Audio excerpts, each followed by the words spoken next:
ngomong di depan bapak-bapak dan ibu yang di atas saya, tapi untuk berbagi ilmu ini memang diharuskan.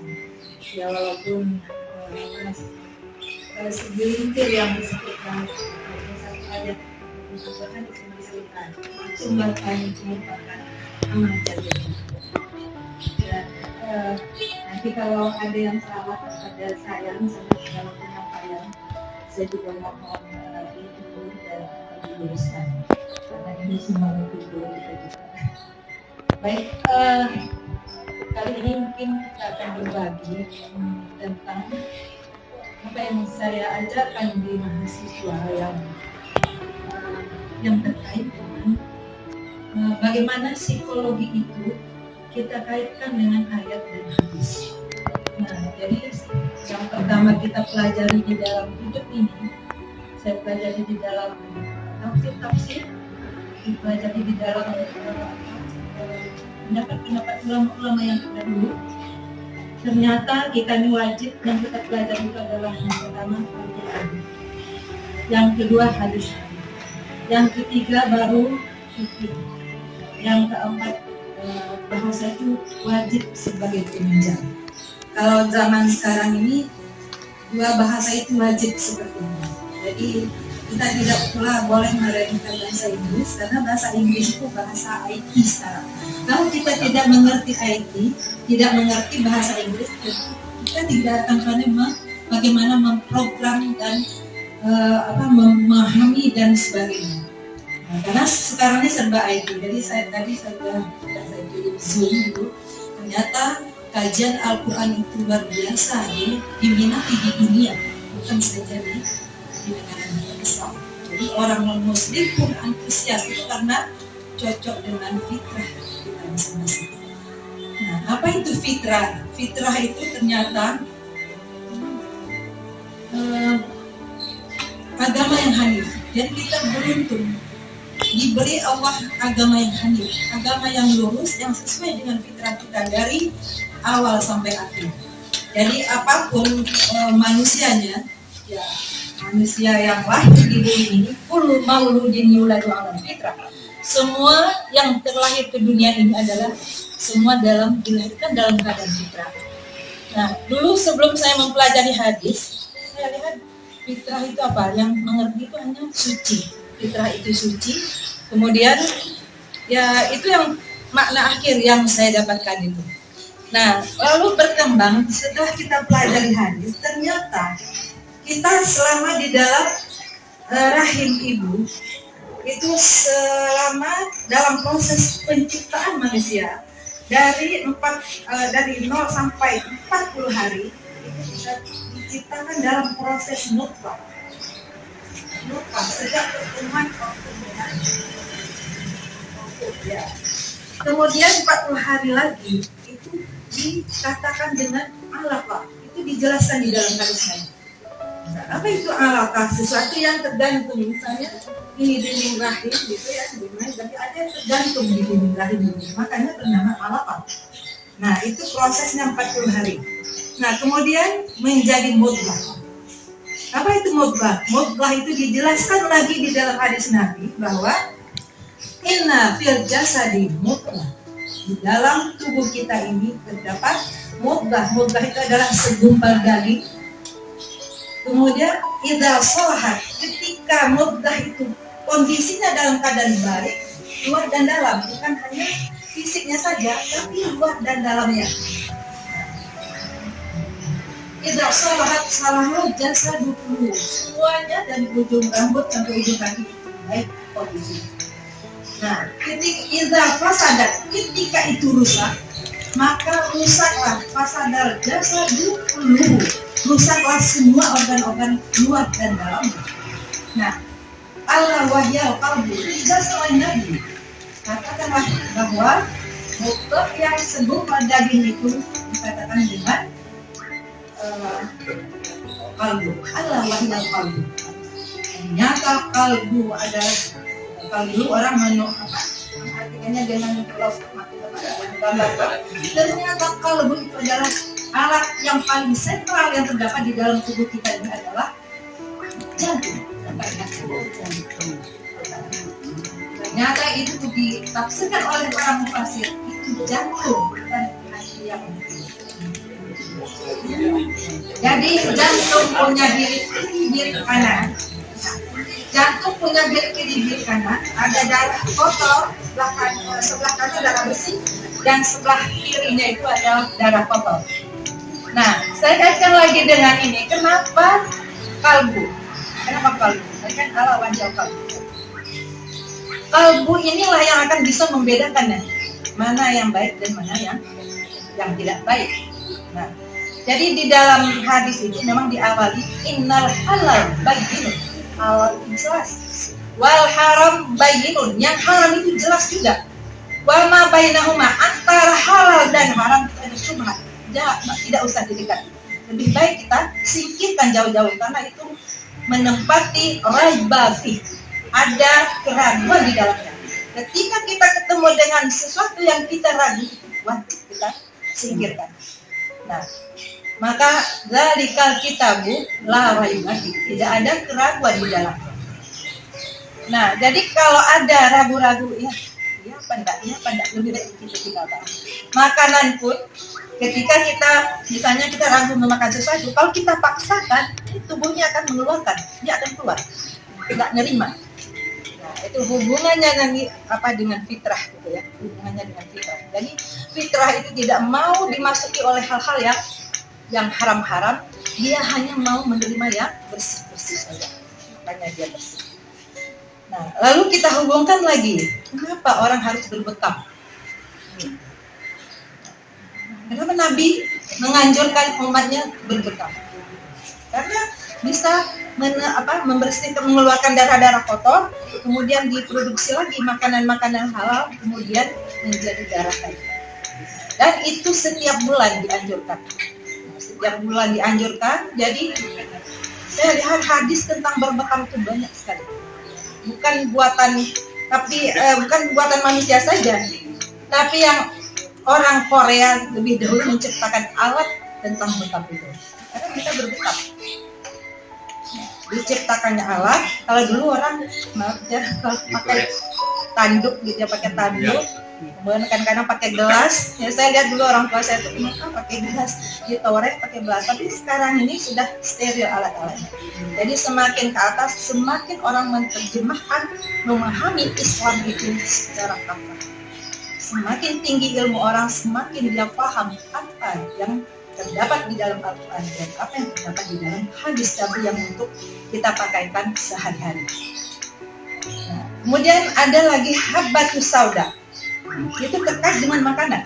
Tadi terkait dengan masalah darah. Ini habbatus sauda. Habbatus sauda itu obat semua penyakit. Itu Nabi juga yang menjelaskan. Kalau hadis itu menjelaskan ayat. Tentu Allah yang memberitahu, bukan maunya Nabi. Kita hubungkan lagi dengan wa ma yaqtiqu anil hawa in huwa illa wahyu yuha. Jadi hadis itu bukan semaunya Nabi, itu adalah perintah dari Allah. Kemudian Nabi lah yang membahasakan. Jadi hadis itu definisinya perbuatan, perkataan, perbuatan, dan takrir. Itu semuanya atas perintah Allah, bukan tidak atas perintah Allah. Nah, itu terkait dengan habbatus sauda. Dan habbatus sauda ini mungkin ada ponakan saya, dokter Dian Surabaya. Jadi dia heran, Bunda nih sama Pak Woni selalu bawa habbatus sauda kemana-mana. Dia bertanya, dia heran, kok nggak makan-makan obat? Jadi dia heran. Dia minta izin, Bunda kasihlah Wina namanya, kasihlah Wina bahan-bahan hadis yang menjelaskan tentang habbatus sauda itu. Saya berikan hadis-hadisnya. Nah, lalu dia mengadakan penelitian untuk tugas akhirnya skripsi kedokteran. Nah, diuji cobakannya kepada 100 ekor yang mengikuti itu ke orang putih. Dia kayak tikus putih. Kan itu mahal tuh. Tapi untuk penelitian nggak apa-apa. Diberilah 100 ekor. Nah, 100 ekornya dibagi tiga kelompok. Kelompok 1, 2, dan Yang kelompok 1 diberi setiap hari itu 90 mili dikasih makan. Yang kelompok 2 dikasih 60 mili. Yang kelompok 3 dikasih 30 mili. Ini penelitiannya waktu COVID dulu, Bu. Pas waktu COVID lagi 2021. Lalu apa yang setelah 100 hari dicobakan diberi makan itu, kemudian disuntikkan virus-virus yang berbahaya. Nah, setelah diuji coba yang 3 kelompok ini, ternyata yang banyak makan habatus sauda ini ketahanan imunnya sangat tinggi. Nah, jadi tidak sia-sia Allah menciptakan habatus sauda, tidak sia-sia Allah dan Rasul itu menyuruh kita untuk berhutang. Nah, ini mungkin sebagai sampelnya mungkin suami sendiri gitu ya. Pak Musa sendiri waktu tahun berapa ya? Udah 17 tahun yang lalu pasti tidak ada. Karena apa? Dokter itu sendiri ternyata nggak mau makan obat sampingnya ini. Pokoknya itu yang membuat kita sakit, kita tambah lama kebakaran. Jadi iya Pak, jadi yang seperti siapa dong Niwati? Yang dikasih Niwati sakit apa dulu Niwati yang di waktu di Name dikasih obat sakit tulang, dikasih obat sakit tulang yang kena memang ya nih ya. Nah, jadi banyak orang kasusnya seperti itu. Nah, jadi sebaiknya apa? Ternyata tubuh ini tidak boleh dimasuki oleh zat-zat yang berbahaya. Allah sedang memberikan kita itu tubuh yang sehat, makanan yang halal yang akan kita makan, tapi jangan coba-coba dinodai dengan barang-barang yang masuklah kalau menurut saya obat-obat termasuk merusak leharal fasan semua seperti itu.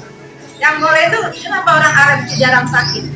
Yang misalnya yang rumah sakit yang berisi sama orang tabrakan ya.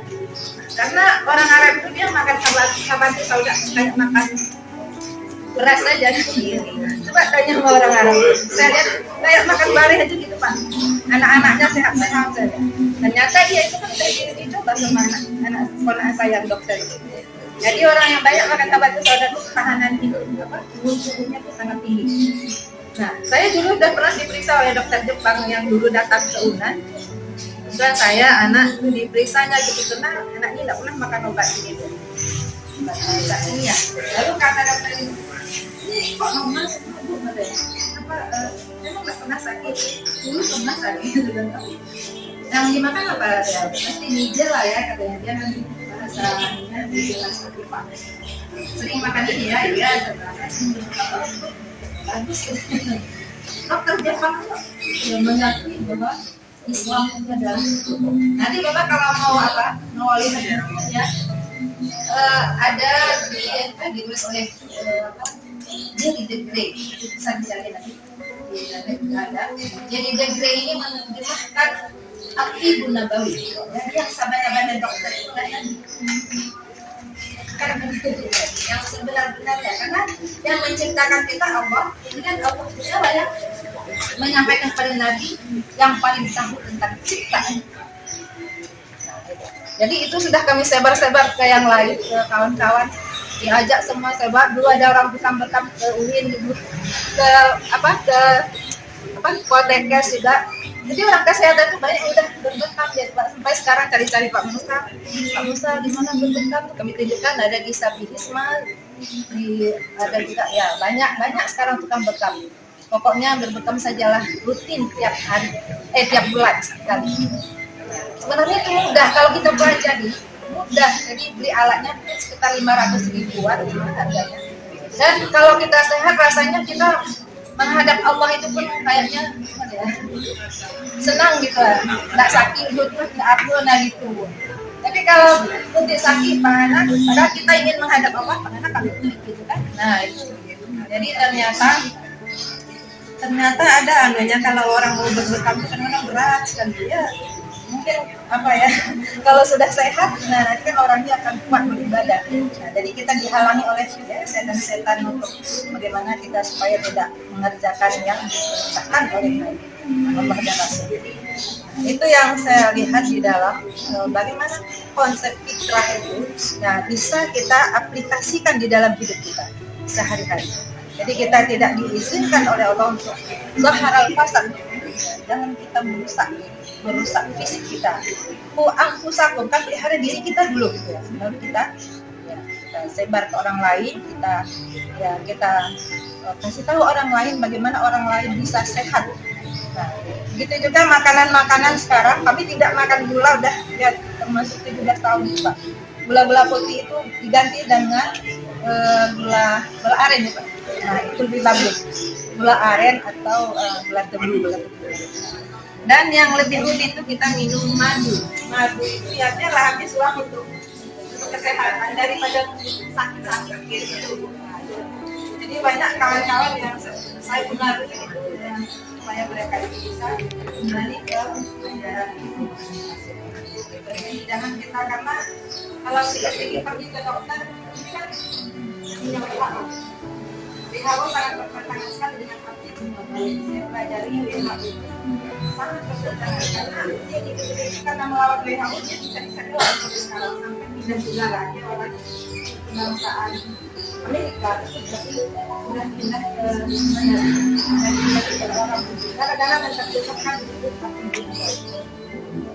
jadi kalau itu kita amalkan insya Allah ya dalam hidup kita ini ya kita semangat bagaimana belajar Al-Quran utama. Al-Quran itu dijelaskan oleh hadis Nabi. Nah, tanpa hadis kita tidak bisa tahu. Coba bapak-bapak dan ibu bayangkan di dalam Al-Quran itu sifatnya mujmal, global. Misalnya aqimus shalah. Nah, di mana kita tahu tata cara sholat itu adalah di hadis Nabi. Shallu kama ra'aitumuni usalli. Ya, salatlah kamu kata Nabi. Ya bagaimana ya kepada sahabat. Ya, bagaimana kamu menyaksikan aku salat. Dan mulai dari niat, kemudian bersuci dan sebagainya. Mari kita ke kalbu. Kenapa pemeliharaan kalbu itu harus luar dalam? Ini bagi bapak-bapak dan ibu-ibu yang sering baca buku Al-Ghazali atau Al-Qasimi, itu kan menjelaskan bagaimana pendekatan kita kepada Allah itu secara luar biasa. Ada pembersihan kalbu, ada tazkiyatun nafs. Jadi kalau memang penyakit ini terkait erat dengan mental. Jadi ada yang saya rekam, ada orang yang sudah sakit payah gitu. Nah, lalu dikatakan oleh dokternya udah enggan juga mengasih obat tambahan. Tapi apa yang dikatakan oleh dokter ini? Bu, tolong pasang sapilai. Nah, rupanya itu obat 85% obat. Kalau hati senang 85% menyembuhkan. Jadi jangan cemas. La tahaf wa la tahzan dalam hidup ini. Nggak boleh cemas, nggak boleh takut. Nah, tapi ada harapan hidup sehat untuk bagaimana kita sempurna menyembah Allah. Itu yang kita sehari-hari. Nah, jadi ternyata kesembuhan itu apa yang kita pikirkan. Jadi yang dipikirkan itu memang senang-senang saja. Kalau yang problem-problem itu ya dipikirkan juga, tapi itu tidak menjadi penyakit buat kita. Lalu sebesar-besar kita ini anak-anak, jadi pikiran anak, menantu, cucu, semuanya kita pikirkan. Nggak usah itu, yang kita pikirkan itu bagaimana kita menghadap Allah, itu persiapan kita. Apalagi sudah seumuran lansia begini kita ini, ya lebih baik kita memikirkan apa yang akan kita persiapkan esok. Kemudian kalau untuk generasi, apa yang akan mereka sembah nanti ketika kita tidak ada. Nabi begitu cintanya kepada kita. Mata kudu Nabi mbak itu yang paling penting. Apa yang mereka sembah nanti ketika kita tidak ada. Apakah mereka menyembah harta, menuhankan benda dan lain-lain. Nah, inilah yang luar biasa yang kita bisa cerna saat ini. Jadi itulah harapan kita, bagaimana kita penting dulu sehat jasmani, sehat rohani. Ingat tadi, kalau mental kita sehat, kalbu kita sehat, nah berarti kita bisa sehat pula hubungannya. Ya, kesalehan sosial bisa sehat, semuanya sehat, ekonomi sehat. Jadi kita tidak memikirkan kebaan nggak usah. Ya masalah rezeki itu urusan Allah. Tapi yang penting kita ada usaha untuk bagaimana kita bisa bersedekah, bisa menuntut ilmu seperti tadi, itu penting. Nah, jadi tiap hari itu isilah kalau di rumah tuh tolonglah beli tafsir satu lengkap, kemudian hadis itu dibaca-baca, hadis lengkap. Sekarang kalau dulu saya beli sekitar 5 jutaan, nggak apa-apa. Kan nanti kalau ditanya apa kemana uang digunakan, ini untuk beli buku, untuk belajar. Kemudian dan kita ajar anak cucu di rumah, minimal anak cucu kita, ajar dia. Jadi nanti kita kena kalau sempat cucu kita tergelincir, kita bisa kena juga kalau kita tidak mau mengajarkan mereka. Nah, karena guru yang pertama itu adalah keluarga. Nah, mereka dibentuk kepribadiannya menjadi manusia yang sempurna. Nah, manusia yang mau mentauhidkan Allah itu, manusia yang bisa berkepribadian akhlakul karimah. Saya kira itu. Jadi dari awal sampai akhir mungkin hidup kita ini ya selalu dipantau oleh Allah, dan kita selalu berharap bahwa Allah itu selalu menuntun kita kepada hidayahnya, karena hidayah itu harus dijemput gitu ya, menjemput hidayah, tidak bisa datang ya, menjemput hidayah itu judulnya. Karena maksud Allah menurunkan Al-Quran dan hadis dan hukum-hukum ke dunia ini adalah yang pertama untuk hifzuddin, tujuannya untuk memelihara agama Allah itu agar tidak sesat dalam memikirkan ya. Esa tidak diterjemahkan dengan 3, esa ya esa, ahad ya ahad, tidak bisa dibagi-bagi. Kalau angka 1 orang matematik mengatakan angka 1 itu tidak bisa dibagi-bagi. Ahad dapat ahad. Itulah qul huwallahu ahad. Bersama tempat kita bergantung. Nah, dalam salat ya, iyyaka na'budu wa iyyaka nasta'in, itu yang paling penting. Hanya Allah, itu bahasa Arab tadi pas. Kalau sudah iyyaka, nah itu sudah hanya kepada Allah saja kami kita menyembah. Kemudian wa iyyaka nasta'in, itu harus tasbihnya harus dijelaskan di bacaannya. Hanya kepada Allah saja kita memohon pertolongan. Mungkin dan lain-lain sampai di surat Al-Fatihah itu merupakan ummul Al-Quran, dan kalau ingin membaca terjemahnya lebih lengkap lagi adalah di Samudra Al-Fatihah. Samudra Al-Fatihah itu ada di Google pun ada, dicari bagaimana, buka saja di Google itu Samudra Al-Fatihah, nanti dia keluar. Ternyata Allah menurunkan kepada kita hukum dan sebagainya untuk di dunia ini, memelihara hifzuddin, kemudian memelihara akal kita agar tidak sesat, kemudian memelihara hifzul akal, hifzul nafs, memelihara jiwa kita, kemudian apalagi hifzul mal, untuk memelihara harta kita agar tidak liar.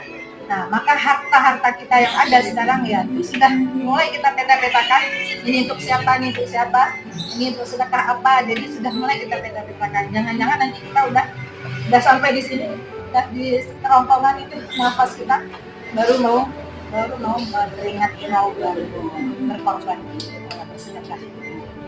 Itu yang saya kira itu yang paling penting bagi kita amalkan. Mungkin ini bukan menggurui, tapi kita mengingatkan, terutama untuk saya. Jadi terutama untuk saya, kemudian kita harus wajib juga berbagi ke orang lain kalau kita sudah mengetahui. Karena nanti tidak disampaikan ke orang lain, kamu sudah tahu, saya takut juga di azab itu. Nah, jadi mudah-mudahan ini secercah